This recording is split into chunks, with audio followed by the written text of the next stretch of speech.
I think Trae Young is he a top 10 player in the NBA? No, he's not a top 10 player in the NBA.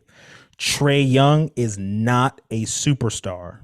But do I think Trae Young is elite? No, I don't think Trae Young is elite. And James Harden is better than Allen Iverson. The video game. We're hoping to get a future All-Star. Come on, jetpack. It's not. What is going on, YouTube? Back to another episode of After the Whistle. Just me again. But there is something coming for y'all, though. There will be something coming for y'all very, very soon. We will have somebody on the show. I'm not going to say who, but we will have somebody on the show. But I hope everybody had a great day. I'm recording this on the 10th, this Tuesday, so I'm trying to get back on the schedule. But I hope everybody had a great day. I hope everybody had a great weekend.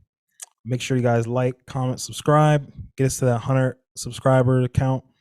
And we'll keep pumping out the content for you guys. Really appreciate all the love and the support that I have been getting. And I do appreciate all, even the haters, or not the haters, but I should say the people that say I don't know anything about basketball. I appreciate you guys too. Thank you guys for your critiques, and thank you guys for even saying the things that you don't agree with. You guys give me the likes and the clicks, and you guys this is what it's all about. Basically, it's basically just about building a wholesome basketball community, basketball channel, and just getting some discourse, good discourse, even through the toxic people and the cancer people we get that come through here. That's all I really wanted from this channel, was just to get people to have a place where they can come just chat about basketball and have drop their takes and drop whatever they want to talk about basketball related. And yeah, I appreciate you guys for all the love and support. So make sure you like, comment, subscribe, share with your friends, and I'll keep popping out the content for you. But we're gonna get straight into it.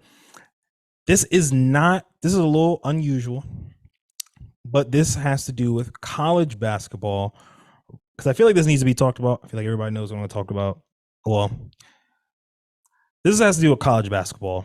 It has to deal with, if you guys haven't seen the reports, Coach John Calipari is going to the University of Arkansas. He's leaving Kentucky and going to the University of Arkansas for a 5-year, $9.5 million deal. And that was big bombshell news that was dropped on yesterday. So yeah, I'm recording this of the 10th. So that was on the 9th where we got that news. Oh no, that was on the 8th, because today's not Wednesday. Anyway, I'm gonna stop messing with the dates. So he's leaving the University of Kentucky, and that was very, very big news. Very big news that we got out of on Monday. He won a national championship back in 2012. I'm gonna try and pull up his stats. I'm trying to pull up his stats while I have it here right now. But yeah, he won a championship back in 2012 with Anthony Davis, and so basically he went 410 and 123 at the University of Kentucky. I think he has like the second, I think he has like the second most wins. Yeah, I think he has the second most wins at Kentucky. He went to 4 Final Fours from what I could see. What else? Let me see. Like I said, he also won a national championship. He went to 7 Elite Eights in that time frame as well. But this is big news. He is one of the predominant, for those who don't know or don't keep up with college basketball, he is one of the great head coach of not even just the blue bloods, but just a great head coach for basketball all around. And for him to leave Kentucky, again, a blue blood, a predominant basketball program, historic basketball program, was big news. John Calipari has also put, if you guys don't know, has put some elite NBA talent he just at the University of Kentucky. He's put some elite NBA talent in the league. Anthony Davis, Tyrese Maxey, Julius Randle, John Wall, Boogie Cousins, Devin Booker, Shea Gilgeous Alexander, Devin Booker, Malik Monk, like the list goes on and on. And Carl Anthony Towns, Willie Cauley-Stein, like with all those guys, like he's put some names in the NBA. And what I will say is that move for him to go to Kentucky, I think it really I think the pressure started to get to him. I really do. Here's what I think about it. I think the pressure started to get to him, and I believe that because over the last 4 years he has gotten bounced out of the first or second round by a 15 seed and a 14 seed. That's not good. 1 year they didn't make the tournament, and then you made, like, in the last 9 years, I don't think he's made the Elite Eight. The last 9 seasons, he's not made the Elite Eight. Hasn't won the national championship since 2012. And the last 4 seasons have just not been good. You haven't had a 35 win year in a minute. And I see people saying that, oh, well, he cared about the kids. He wanted to get guys into the NBA. That's his main goal. And that's great. I'm all here for it. Good job. That should be one of your goals. But another one of your goals should be to put banners up. All the great coaches do it. Coach K, I'm trying to think of Dean Smith. Even if we go to football, Nick Saban, Kirby Smart, Dabo Sweeney, all the great coaches have put players in the league while also hanging banners, getting championships, winning trophies. It's not good enough to just make the tournament, especially as a blue blood program. And I heard I heard comparisons of people saying that Coach Calipari is like the Doc Rivers of college basketball. And I can't help but agree, because over the last decade or so, they both haven't done anything. Doc Rivers won, let's look at Doc Rivers. Won that long ago championship back in 2008. Hasn't been to a conference final since. Or no, I think he hasn't been to a conference final since. Has blown multiple 3-1 leads since then, and hasn't really done anything as a coach. And as we are speaking right now, there's turmoil with the Bucks. They were on like a 4 or 5 game losing streak, losing to the Grizzlies, the Wizards, the Raptors, just all bottom feeder teams. And I think the record for the Bucks is like 14-17 since Doc Rivers has gotten there. He just has not proven himself ever since 2008. And what has Coach Calipari done since 2012 when he won that championship many moons ago? Again, has it made what, an Elite Eight since, for 9 years? That's not good. That's not acceptable. It's not acceptable just to make the tournament, again, as a blue blood program.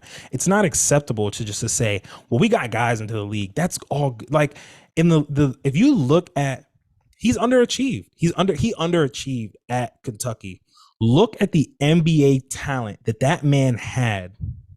And he has one national championship to show for it. Just one.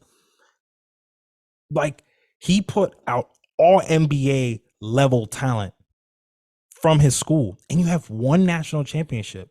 I understand back in even 2015, you had by far the best team that season, and you lost to Wisconsin.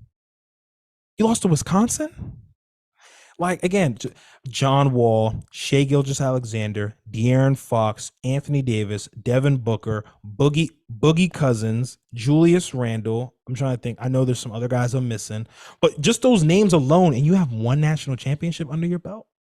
You have one. That's underachieving. You've underachieved. So has Doc Rivers. Underachieved. One of the look at the teams or look at the players Doc Rivers coached. Kawhi Leonard, Chris Paul, Paul George, Joel Embiid, James Harden, Blake Griffin, DeAndre Jordan, and you have one championship to show for it. So Harden, Hall of Famer, Embiid, Hall of Famer, Kawhi, PG, most likely going to be Hall of Famers, Chris Paul, Hall of Famer, Blake Griffin, probably a Hall of Famer, and now you're coaching Giannis and Dame. So those are that's like 7, 8 Hall of Famers I just named right there. Not even including KG, Rondo, Paul Pierce, Ray Allen. He's coached like at least 10 Hall of Famers, and he has one championship. One. And that is why the similarities are the same. You've had so much talent on your teams. Both of them, they've both had so much talent that they have coached over the years, and they both have one championship to show for it. Again, I get it's hard. It's hard to win a championship. I get that. I understand that. But you got to have more. You got to have more, and they both underachieved. So that's my take on it. I think Coach Calipari has underachieved. He couldn't take the pressure at being at Kentucky, again, a predominant basketball program, historic basketball program. He couldn't take that pressure anymore, and he was like, "Look, I'm gonna get out of here before y'all just run me out of town and try to fire me, because that'll definitely damage his legacy." So that's my take on that. Let me know what you guys think down in the comments, just like with everything. I want to know what you guys think. My man Jaden, shout out to the Jaden. Make sure you join our Discord. So there's a Discord I'm going to put down in the description. There's a Discord I want you guys to put in there. I want you guys to join. We talk about hoops, not just about hoops, basketball, shoes, clothes, memes, pictures of pets, literally everything. So make sure I'm gonna put the link down in the description, and you guys just join up our Discord and show some love in there. But I asked basically our basketball hoops talk in the Discord. What should I talk about today? I want to hear from other people, and my man's Jaden put in there. One of the things he wanted me to touch on was Harden's placement on the shooting guard list. Now, obviously, the 3 spot there's 3 locks. Well, Jordan's 1, Kobe's 2, Dwayne Wade's 3. That's point blank simple. Like, those are the 3. They don't move. They're locked. They're etched in stone. Those 3 right there. Now, who is the 4th? I think the 4th is James Harden. Me personally, I believe James Harden is the 4th. I think he's better than Allen Iverson. James Harden is better than Allen Iverson. And the reason why I say that is, and I'm going to touch on this in a later segment in the video, James Harden's peak was better than Allen Iverson's. Let's just be all the way 100. His peak was way better than Allen Iverson's. Just go look at James Harden's stats just go look at James Harden's stats from like 2015 all the way into like 2018, 2019. He was ridiculous. Like he was out of this world. And I know some of y'all are gonna be like, well, Allen Iverson, he made it to the finals. Wow, that's fine, well and dandy. I'm aware of what Allen Iverson did. He made it one extra round. I'm aware he made an extra game, but his peak was not better than James Harden. I mean, look what James Harden was averaging for like a 4-season stretch. If we just go look, James Harden averaged, so from 2015, starting at 2015, he averaged 29, 29, 30, 36, 24. Let me put those assist numbers in there. 7, 11, 8, 7, 7. So for that, what? Okay, let me just highlight that. So that's a 1, 2, 3, 4. That's a 5 year stretch. Like I said, I believe his peak was better than Allen Iverson's because his scoring peak was a lot higher. He averaged 34 for 1 year. And not only that, he was also leading the league in assists. Like let's not forget about that.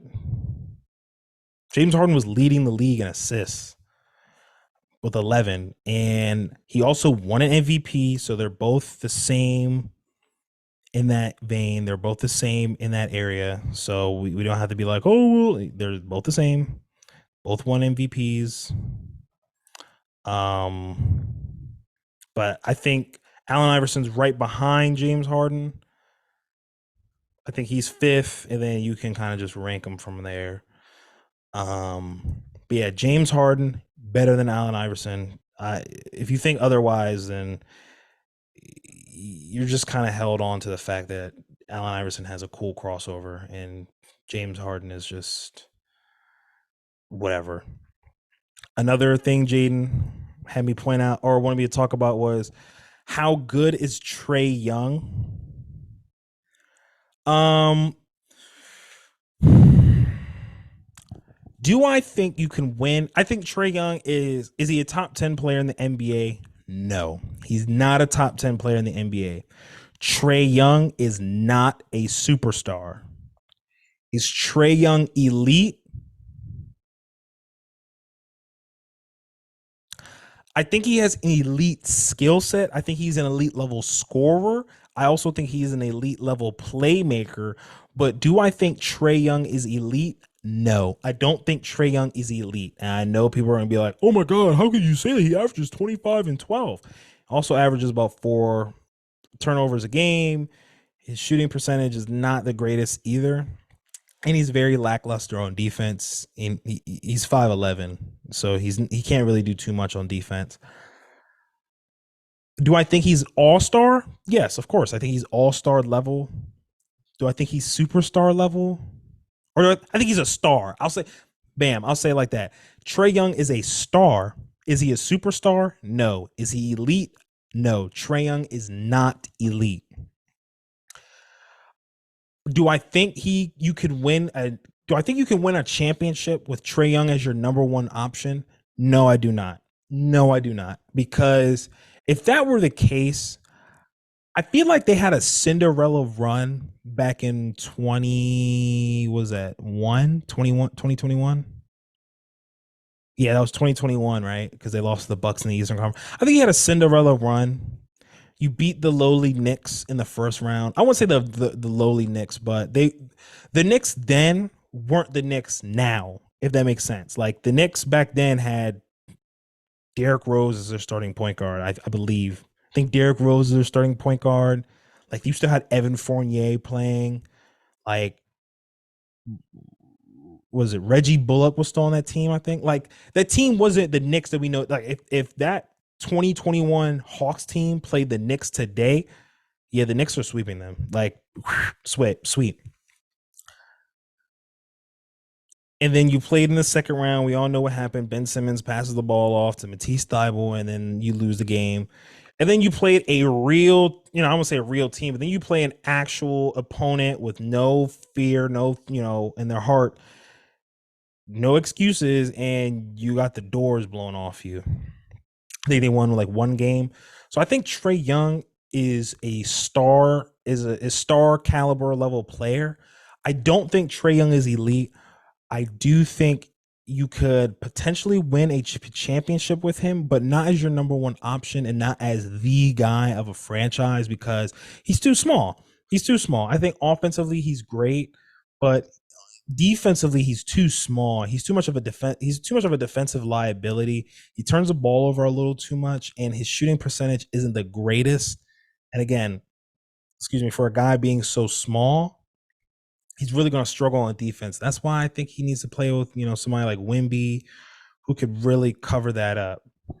I think he could win a championship, but again, not as the number one guy, like not as the guy, not as the focal point. He needs to play behind someone rather opposed than being the main guy. And Atlanta also hasn't done him the solid of making a championship level roster around him, which again isn't fair to him. But I do still think that he's not the guy that you can trust to win you a championship. He can't. He's not going to be the guy. So that's my take on Trae Young. Again, I guess I recognize he's really good, but I don't think he just has a lot of uh, deficiencies in his game, and I don't think as the guy you can overcome his deficiencies.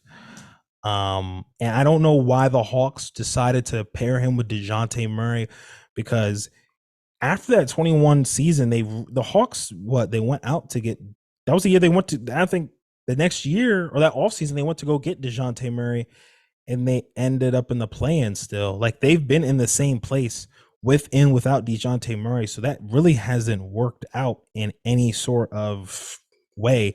And I do think that he needs to be carried by an elite level superstar. Not, I shouldn't say carried, but he needs to play behind an elite level superstar. Wemby, soon to become LeBron, AD. Like obviously the Lakers, they always have their name getting every and anybody. So if you play with LeBron and AD, you play with Trae Young, that'll work.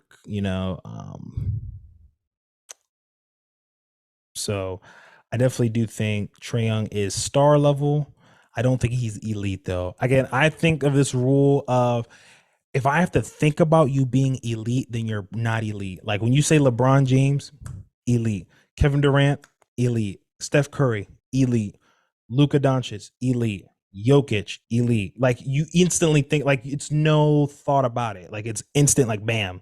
When I say Trae Young, you're like, well, kind of. And he doesn't help that he's hurt right now. So it's like,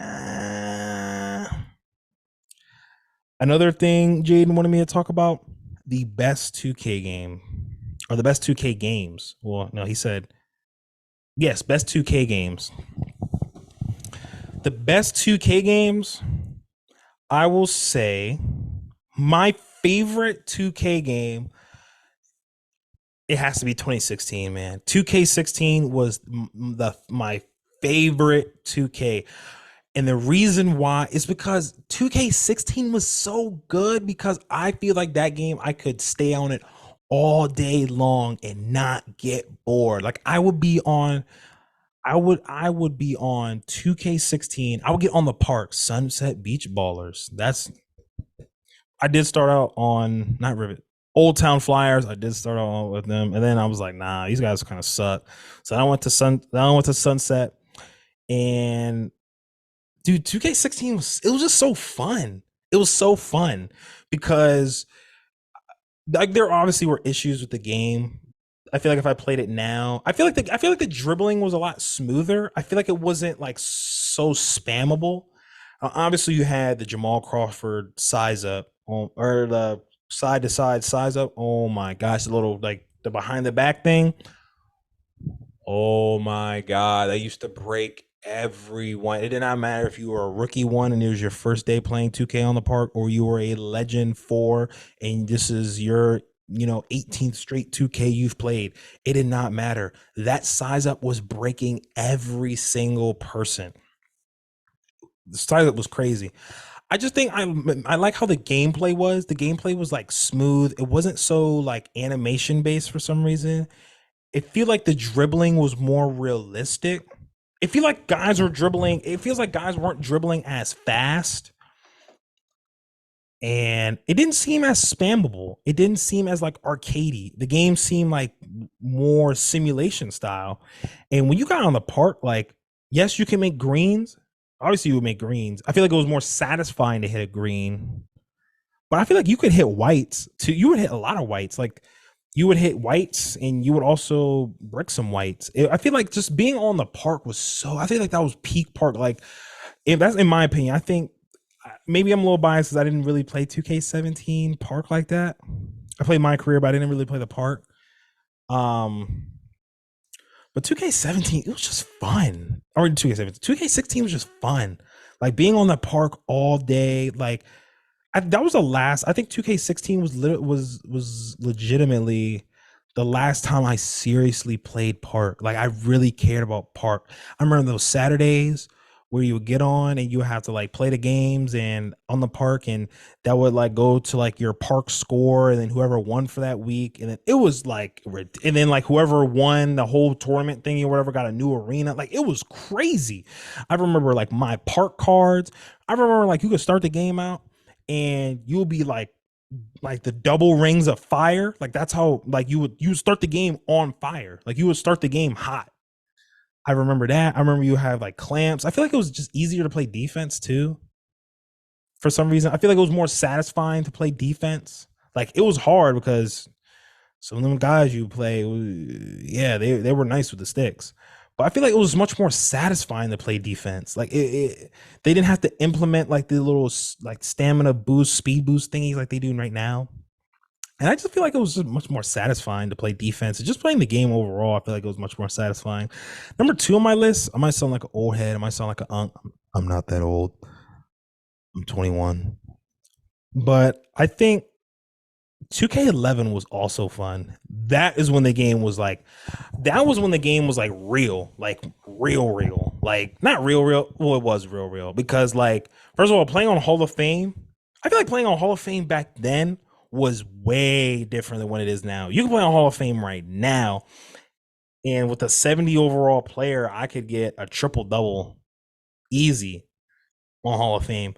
Back then, if you got a triple double on 2K11 as like a 25 overall, you sweated that thing out. But I also like 2K. I miss 2K11 partially because the reasoning was the stuff you had, like the stuff you got to put on your player was free. Arm sleeve, like go back and play that game. You played My Career, arm sleeves was free, headbands was free, leg sleeves, knee pads free, shoes free, ankle braces, like all that was free. Granted, you did start as a 25 overall. And I guess that's why I missed 2K16 too, because of the VC. Like, I don't know if y'all remember, like, okay, so with 2K now, they have individual things you have to upgrade. Like if you want to upgrade your 3-pointer, you have to upgrade just the singular 3-pointer. If you want to upgrade your dunk, you have to upgrade your standing and your driving dunk separately. In 2K16, it was not like that. In 2K16, that was way different. In 2K16, you had it to where if you wanted to upgrade your dunk, you just upgraded your inside scoring. So everything from inside, from driving layup, standing layup, driving dunk, shot close, like all that was coupled into one category. So you had like 4 categories. I think it was inside scoring, outside scoring, defense and rebounding. I think it was like physical.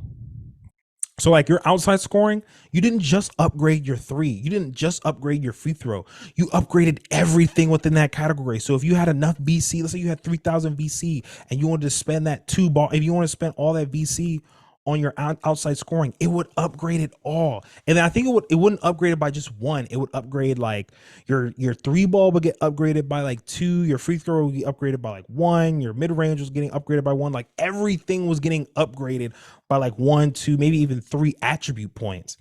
Everything was getting upgraded. You didn't have to go to every single little thing. It'd have to figure out, okay, well, I only have 5,000 VC. Do I want to upgrade my 3 or do I want to upgrade my layup?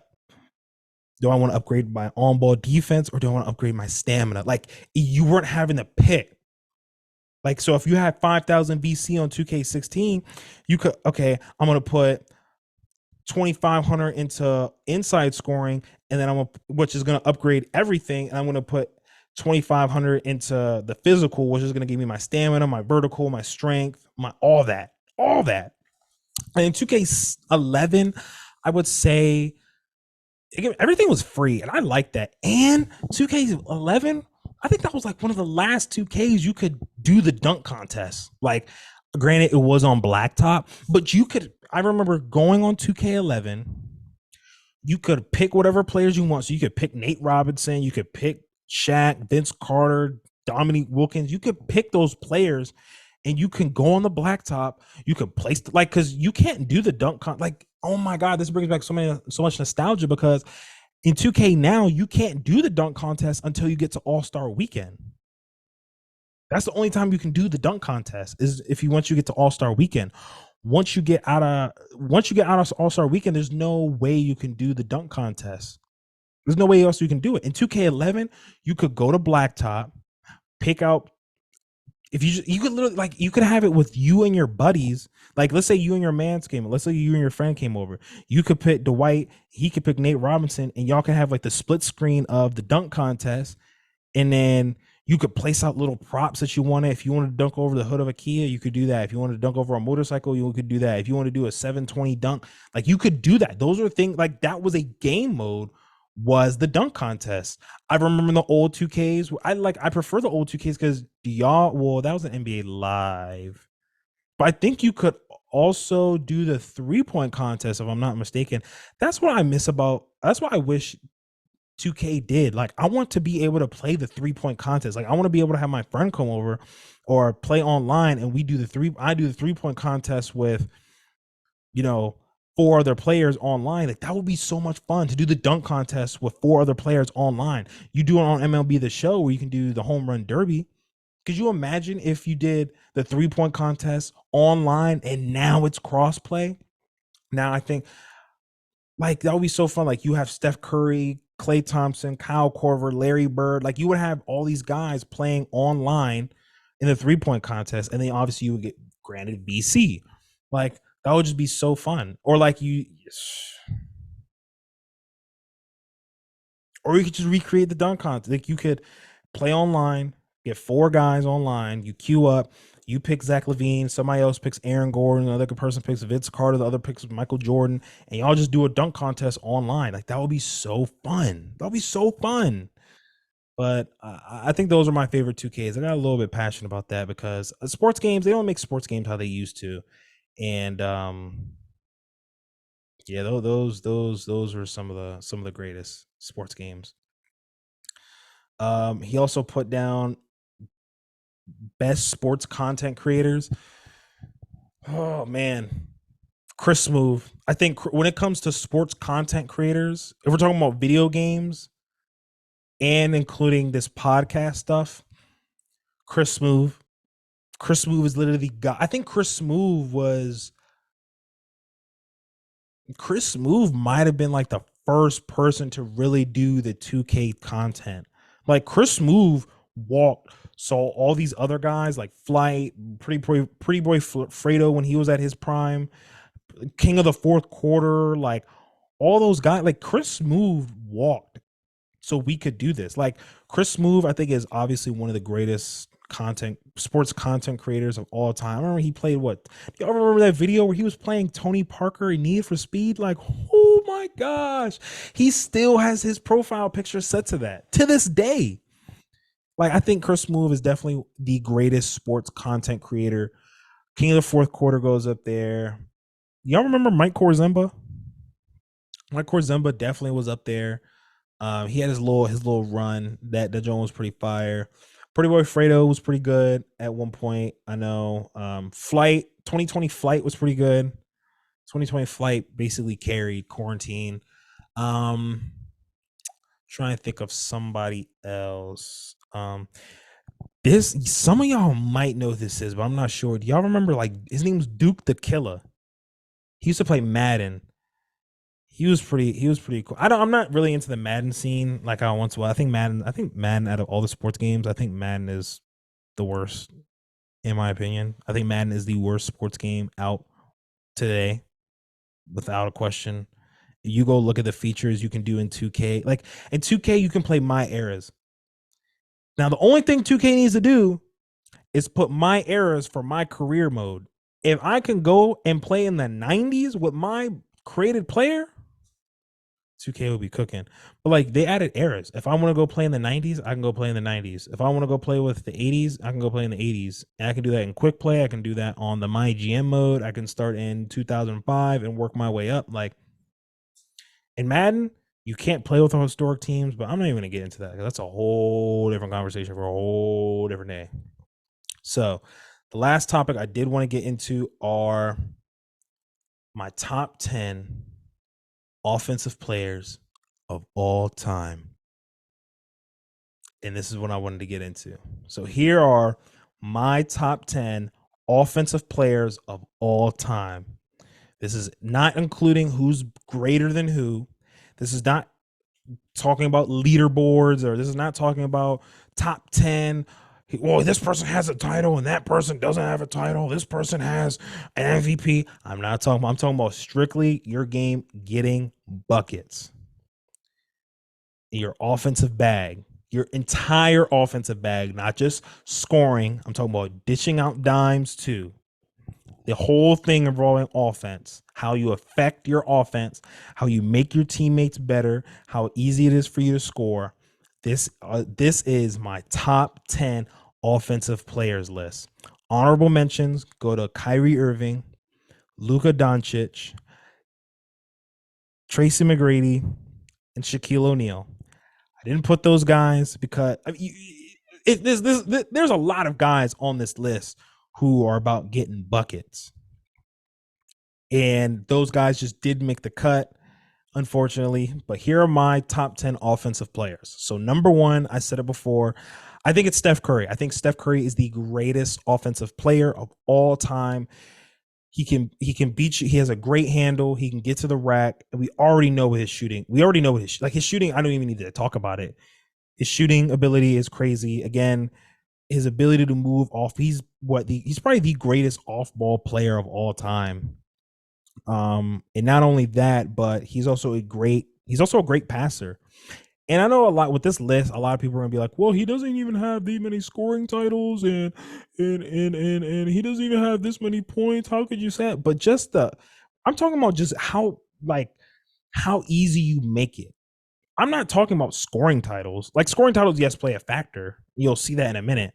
But Steph Curry is the greatest offensive player of all time. Again, like, I don't even think his shooting ability, you're going to sag off.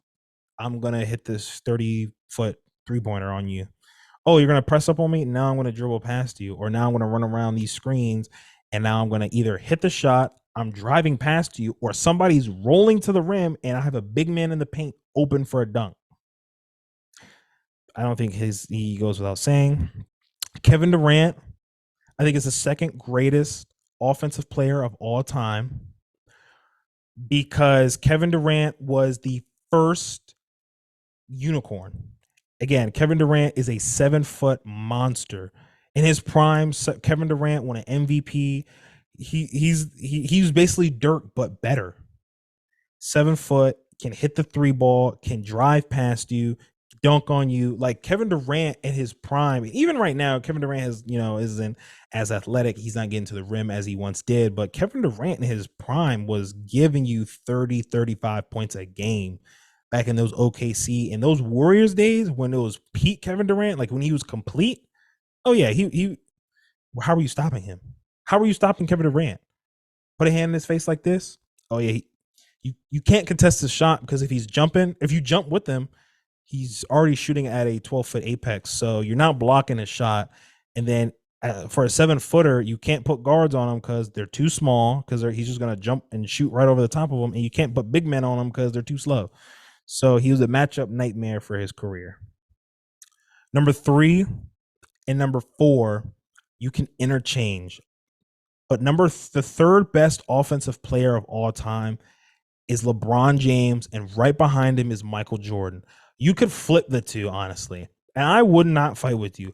The only reason I said LeBron James is the all-time leading scorer and also 6th in assists. So LeBron James, we saw, can easily lead the league in scoring and also easily lead the league in assists.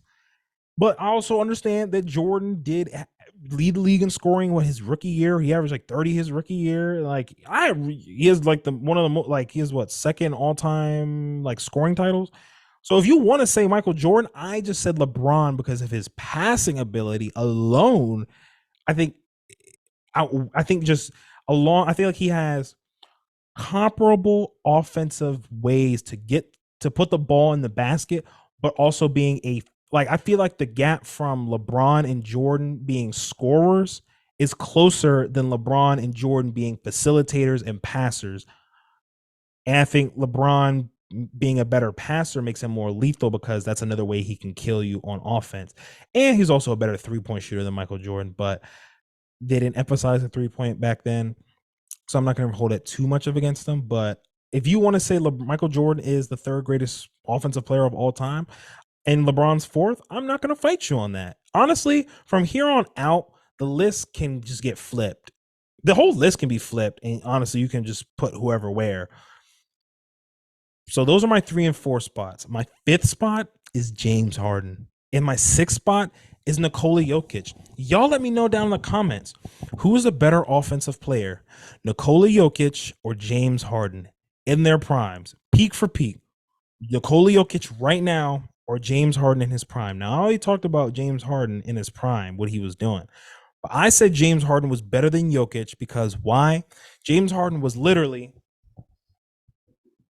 having guys play defense with their hands behind their back. He was playing. James Harden was having guys play defense from behind him. He had guys guarding him from behind. We've never seen that before. We've never seen players having to guard another player with either their hands behind their back or from behind. James Harden at his prime, his peak was there was like a month where he was averaging like he had like didn't he have like the first 60-point triple double or something? Like James Harden for like a whole month was averaging like 38 4. Like just go look up James Harden stat lines Rockets and they're ballistic. They are ridiculous. Those stat lines he was putting up 60 11 and 11. 58 12 and 13. Like he was putting up crazy stat lines in Houston. Like that's why I'm like, yo, like he had guys legit put their hands behind their back, guard him from the side or guard them from behind because he's either burning you with a 3-pointer or he's getting to the lane and he's getting free throws or he's getting a layup or a dunk or he's running that good pick and roll because he was also a pretty good passer. He's running a pick and roll and he's throwing a lob up to Capella or Dwight Howard or whoever it is. Jokic, obviously we know what Jokic is doing. He can get you 25, 26 a night, also dish out anywhere from 8 to 12 assists a game. So Jokic right there alone, I think in terms of offensive capabilities, I think Jokic is a better offensive. I think Jokic is a better all-around player. And I'll say Jokic is a better offensive player than Shaquille O'Neal. I think Shaquille O'Neal is more dominant, but I think Jokic just affects off the offense just a little bit more because of his passing ability. But if you say Shaq is a better offensive player than Jokic, then I'm not going to fight you on that. I understand Shaq was, again, he was really dominant, and what he was doing in the early 2000s was ridiculous because he was putting up like 35 and 12 in the finals and won 3 straight finals MVPs, which was ridiculous. So I'm not going to fight you on that. But so to recap, I have Steph Curry, number 1, Kevin Durant, number 2, LeBron James, number 3, Michael Jordan, number 4, James Harden, number 5, Jokic, number 6, and slotting at number 7 is Kobe Bryant. I think Kobe Bryant, I just don't think Kobe Bryant, I think Kobe Bryant was great, obviously. Kobe Bryant, rest in peace, Mamba out. Kobe Bryant was great, but I do think that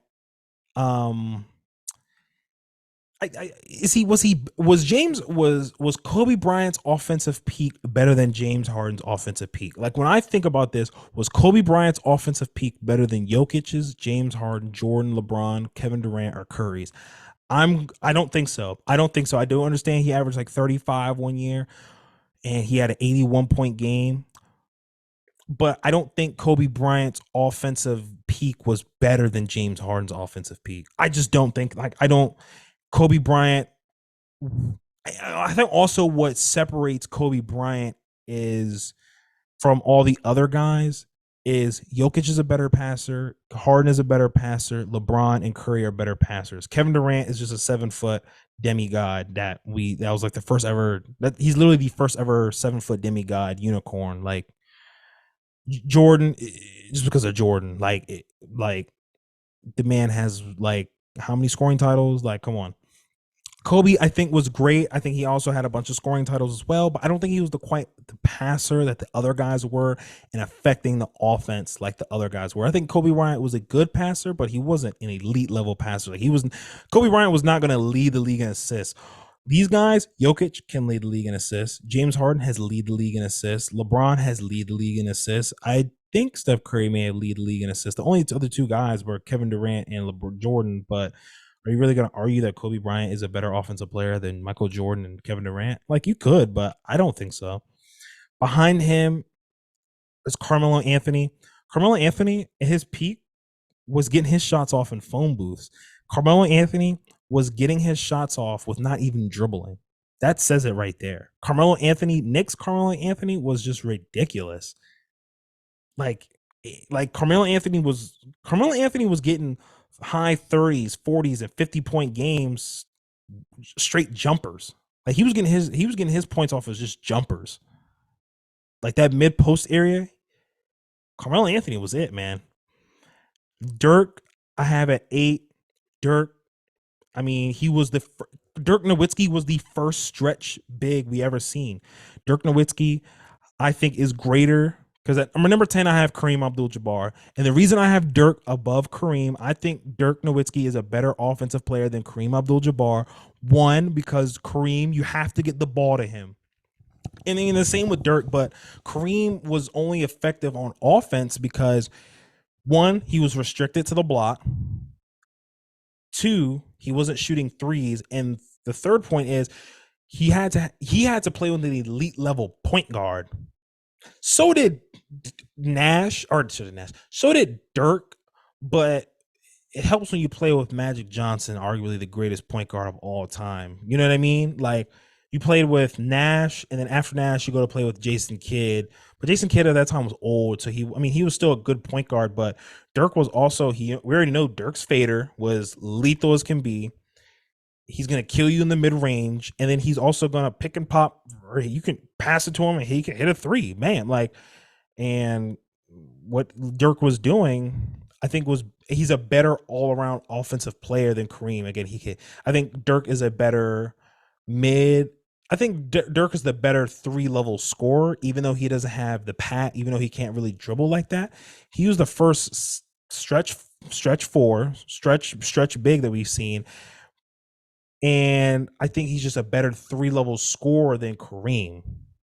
Kareem, he was really just doing the sky hook. He didn't really have anything else outside of that. Like, yes, he was going to dunk and hit you with some post moves, but outside of that, Dirk can still stretch the floor and make it so much harder for the defense to cover because now your big man has to go out, guard Dirk. So now the shot blockers out of the paint. So now it makes it easier for your teammates to now get easy buckets.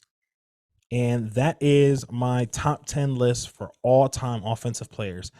I'm going to recap. I'm going to recap.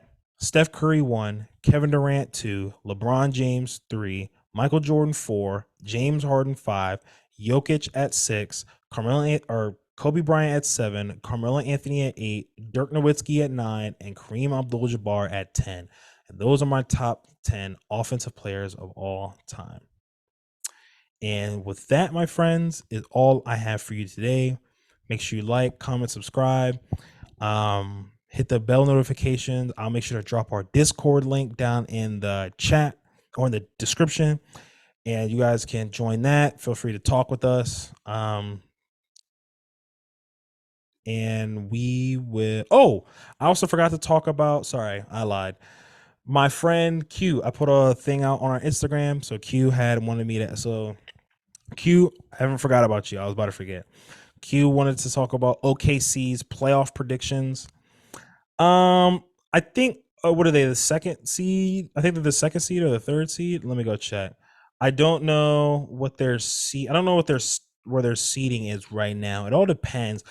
I think Okay, so right now they are the 3rd seed, so they would play. Right now they will play the Pelicans. I think they could beat the Pelicans in a series. Yes, I think they will beat the Pelicans in a series. I think, can they win a playoff series? Absolutely. Are they getting to the Western Conference Finals? I don't think so. I think they can beat the Pelicans, but I don't know if they could beat the Mavericks in a 7-game series. I don't think they can beat the Lakers in a 7-game series, given that I think they lost. Didn't they lose all? Didn't they lose a series in series to the Lakers? Maybe they didn't, but I think they can beat the Pelicans in a 7-game series and the Timberwolves in a 7-game series. And possibly the Clippers in a seven. Actually, I don't know. No, actually, no. I don't think they can beat the Clippers in a 7-game series. I think they can beat the Pelicans. I think they can beat the Suns in a 7-game series. I think they can beat the Pelicans in a 7-game series and the Kings and the Warriors in a 7-game series. So do I think they can win a playoff series? Yes. Do I think they can? It all depends on who they match up against. But there are some teams like, do I think they can beat the Nuggets in a 7-game series? No, I do not. Do I think they can beat the Clippers in a 7-game series? It's a possibility, but if I had to put my money on it, I wouldn't say that they could beat the Clippers in a 7-game series. Could they beat the Mavericks in a 7-game series? I don't think so. Could they beat the Lakers? I don't think so. But I think they could beat the Suns, the Kings, the Warriors, the Pelicans, and the Timberwolves. So I think they can win a playoff series. I do. I think they could definitely win a playoff series for the Thunder. So, but with that, for real this time, make sure you guys like, comment, subscribe, join our Discord. I'm gonna leave it down in the description. You guys have a great rest of your week, and I will see you guys here next week.